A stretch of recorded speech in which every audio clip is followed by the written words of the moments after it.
semangat? Kita lanjutkan ya. Yang ketiga adalah manfaat event organizer bagi sekolah. Satu, membantu mengembangkan kreativitas. Ya. Event organizer atau I.O. membantu sekolah dalam mengembangkan kreativitas siswa melalui berbagai kegiatan seperti festival seni dan lomba. Ya. Yang kedua, memperkuat komunitas sekolah. Dengan mengorganisir acara sosial dan acara amal, I.O. membantu memperkuat ikatan antar siswa ya, yang ada di sekolah. Kemudian yang ketiga, menyediakan platform untuk belajar. Event organizer atau I.O. memberikan kesempatan bagi siswa untuk belajar tentang kepemimpinan. Ya, bagaimana sih kalian memimpin suatu acara? Kemudian kerjasama tim dan pengelolaan acara. Ya. Nah, ini keahlian dan keterampilan yang dibutuhkan oleh I.O. Apa sih keahlian dan keterampilan yang kalian butuhkan? Kalian tanamkan dalam diri kalian bahwa kalian itu akan menjadi seorang I.O. Nah, Bu, ada tidak profesi I.O. di dunia ini? Ada. Bu bisa menghasilkan uang? Tidak bisa, ya.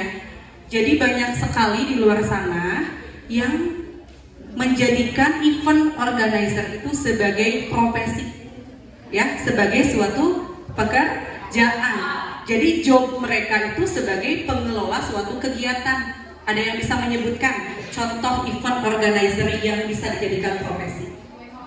WO, ya, event wedding. Contohnya wedding organizer adalah profesi yang menghasilkan uang. Jadi event organizer itu bukan hanya sekedar kegiatan, tapi bisa dijadikan sebuah profesi.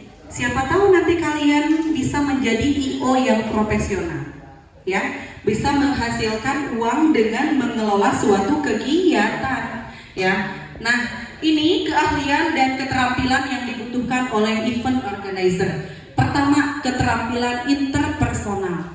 Ya, berarti kalian harus mempunyai apa nih? Kemampuan untuk berkomunikasi dengan baik, berkolaborasi dan membangun hubungan yang baik dengan semua pihak.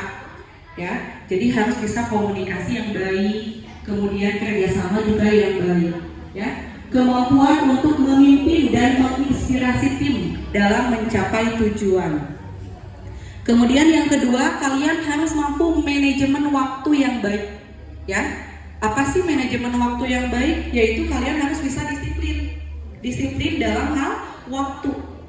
Kalau acaranya dimulai pukul 7, berarti kalian harus bisa menyiapkan segala sesuatunya itu sudah ready, sudah siap sebelum pukul 7, sehingga pukul 7 itu acaranya langsung bisa berjalan. Kalian harus bisa menyiapkan sebelum pukul 7, ya.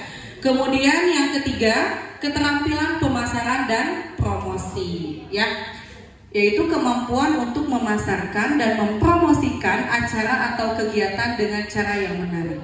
Ya, kemampuan ini bisa kalian dukung dengan menggunakan media sosial. Di sini ada yang sudah punya media sosial? Ada ya? WhatsApp punya? Instagram punya? Facebook punya? Enggak, cina ya. Facebook mah zaman old, cina ya. Kalau sekarang Instagram, apalagi TikTok, punya TikTok? Punya, oke. Nah, media sosial itu dapat kalian manfaatkan untuk ajang promosi. Silakan kalian buat iklan semenarik mungkin. Jadi Ibu minta ketika ada acara di sekolah ini, kalian buat iklan yang bagus. Sekarang kan banyak aplikasi itu, Canva, ya. Kemudian aplikasi-aplikasi lain yang bisa kalian gunakan untuk membuat iklan yang bagus. Nah, jadi event-event yang ada di sekolah itu Ibu minta kalian bisa mempromosikan dengan baik, gitu ya. Jadi tidak hanya di sekolah ini yang mengetahui bahwa akan ada acara, tapi di luar sekolah juga tahu bahwa sekolah kita akan mengadakan suatu kegiatan gitu ya. Jadi Ibu minta kalian aktif di media sosial dengan cara yang positif ya. Jadi yang negatifnya tolong dihilangkan dulu lah di media sosial. Kita update-nya atau postingnya yang positif dulu, yang ada dampak yang baik untuk kita. Nanti kan kita ada kan Instagram OSIS ya? Ada? Nah, itu bisa kalian manfaatkan untuk ajang promosi dan pemasaran ya. Kita lanjutkan. Di sini proses kerja event organizer dalam mengorganisir event atau kegiatan. Yang pertama, kegiatan awal ya. Kegiatan awal, event organizer merencanakan tema, anggaran dan lokasi event. Jadi kalian harus mempersiapkan dulu nih ketika mau kegiatan, mau di mana lokasinya, kemudian temanya mau tentang apa ya, dan keuangannya juga, biayanya membutuhkan biaya berapa. Jadi harus kalian rencanakan dengan baik.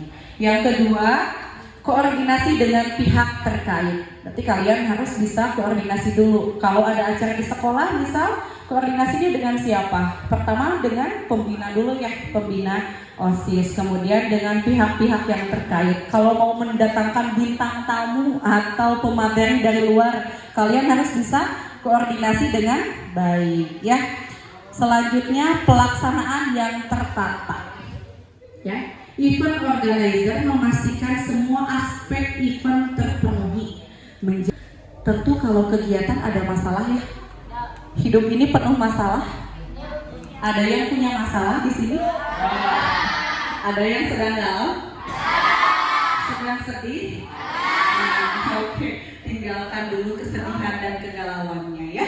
Sedang LDKS kita harus semangat. Namun, Ibu tidak bisa pungkiri bahwa masalah itu pasti terjadi. Apalagi dalam mengelola sebuah kegiatan.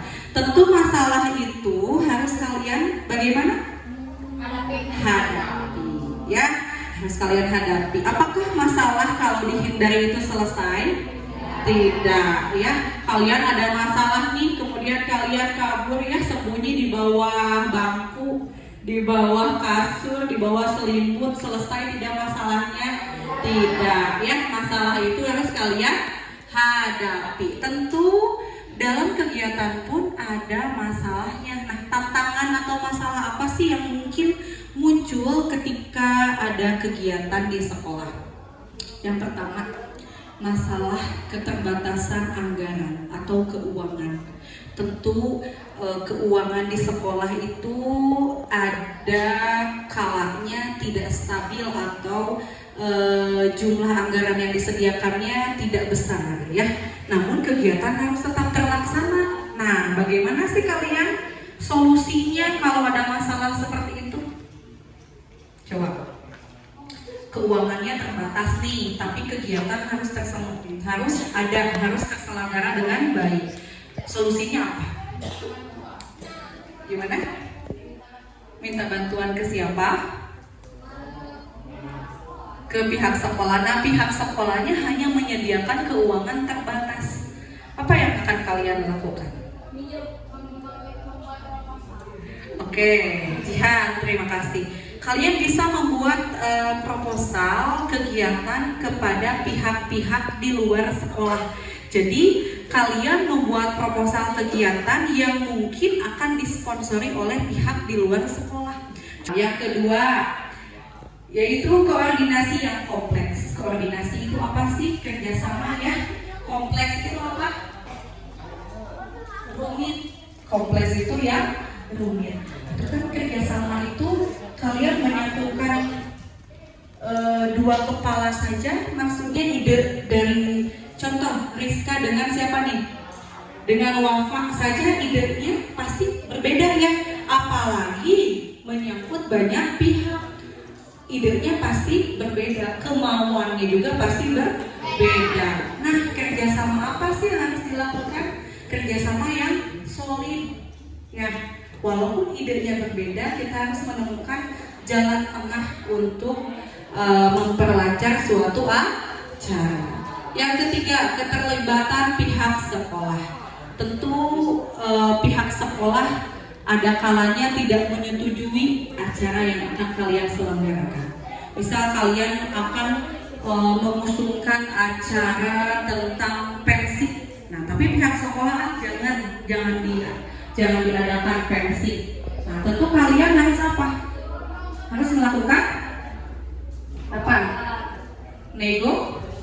Negosiasi dengan siapa? Dengan pihak sekolah, meyakinkan bahwa kegiatan tersebut membawa dampak yang positif bagi siswa. Jadi kalian harus punya apa?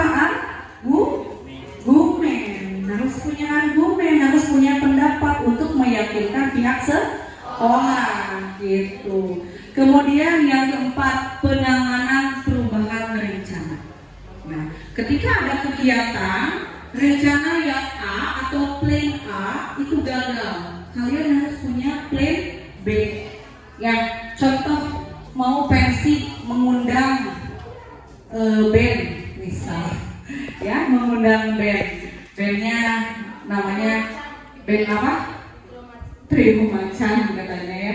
Nah, band tersebut ketika acara ternyata tidak mampu datang, tidak akan datang. Berarti kalian harus punya plan B. Siapa nih bintang tamu penggantinya? Ya. Jadi ketika acara berlangsung kalian harus mempunyai plan A dan plan B. Ketika plan A gagal, plan B langsung laksanakan. Jadi kuncinya tim itu harus bagaimana? Solid. Solid itu apa? Solid itu apa?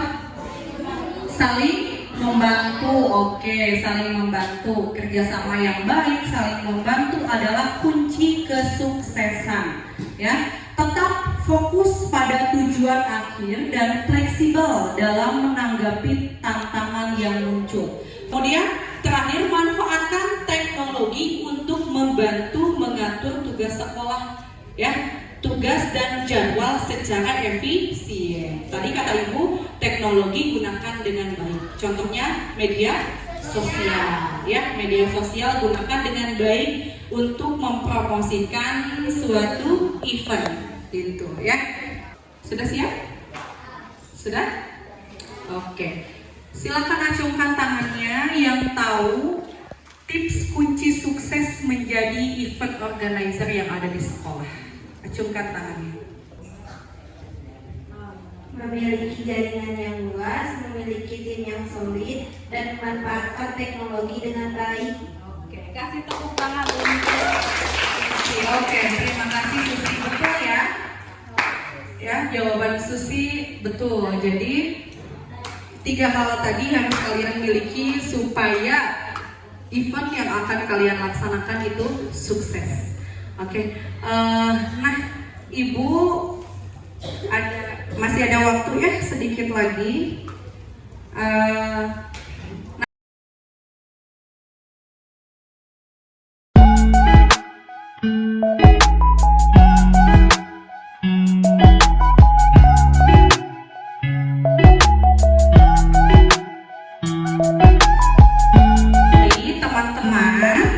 Teman-teman ya, kita kan cuma beda berapa tahun?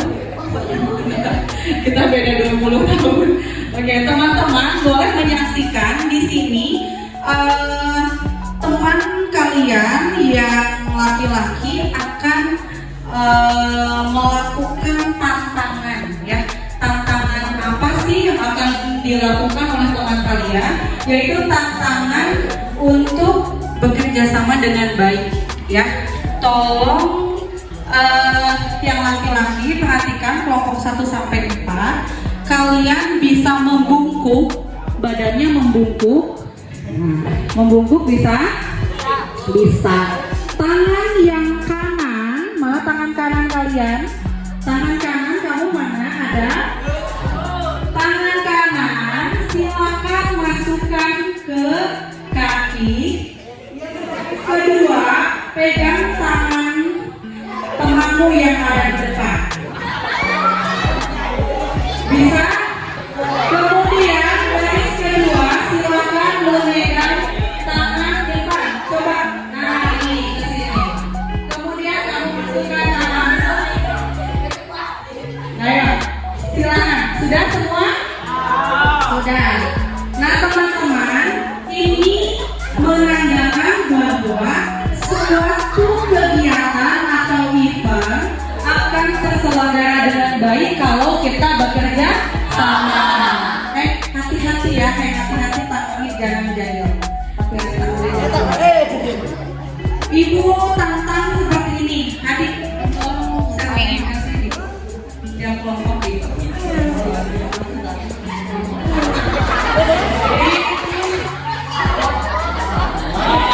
Kalian tahu ini apa? Apa ini?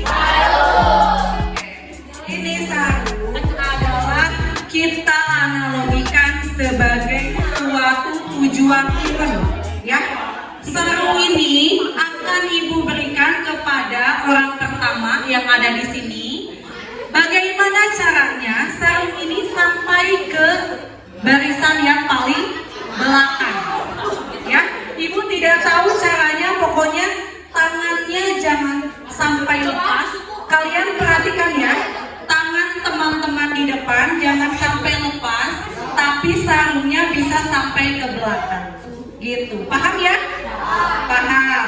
Bisa barisannya di, nah jaraknya ya berapa? Pinggiran apa? Nah, ini Ismail ke tengah sedikit. Oke. Kita mulai ya. Sarungnya dulu dikasih dulu mulai, tapi pegang dulu sarungnya. Jam lagi.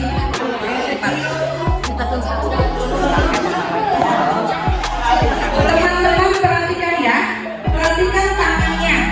Tangannya jangan sampai lepas. Jadi kalau kalian ketika event, ketika acara atau kegiatan ada masalah, kemudian kalian lepas tangan teman kalian, berarti kalian tidak solid. Berarti event itu tidak akan terselenggara dengan baik, gitu ya. Oke. Sudah siap semua?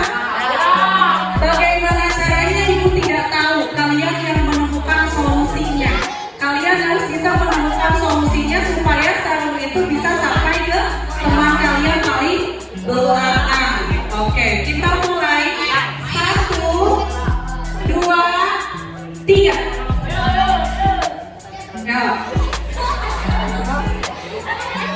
Nah, ini dibutuhkan apa nih? Kerjasama. Konsentrasi. Perhatikan kelompok mana yang paling dulu. Dan ketepatan waktu. Yo, silakan.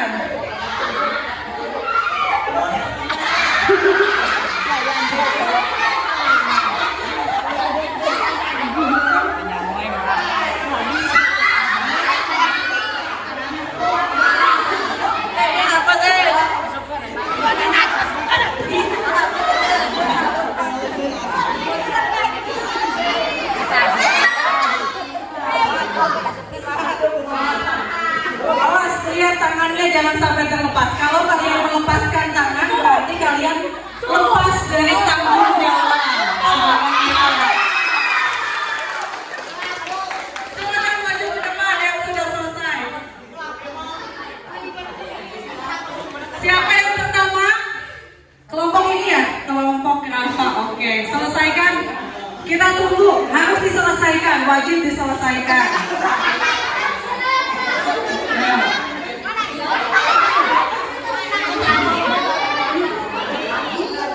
Oke, kasih tepuk tangan dong, hebat sekali ya. Jadi semua kelompok bisa menyelesaikan tantangan dengan baik. Ya, sarungnya tolong Ismail kasih lagi ke Habib.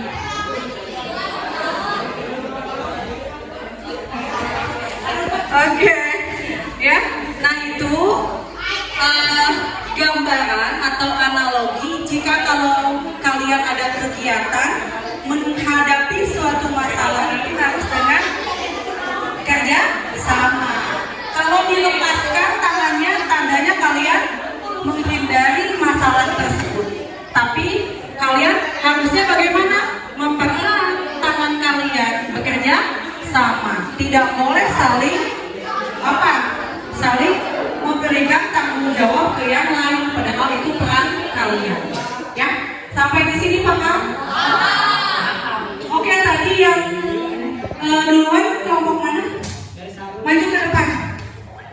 Ya, maju ke depan. Hebat.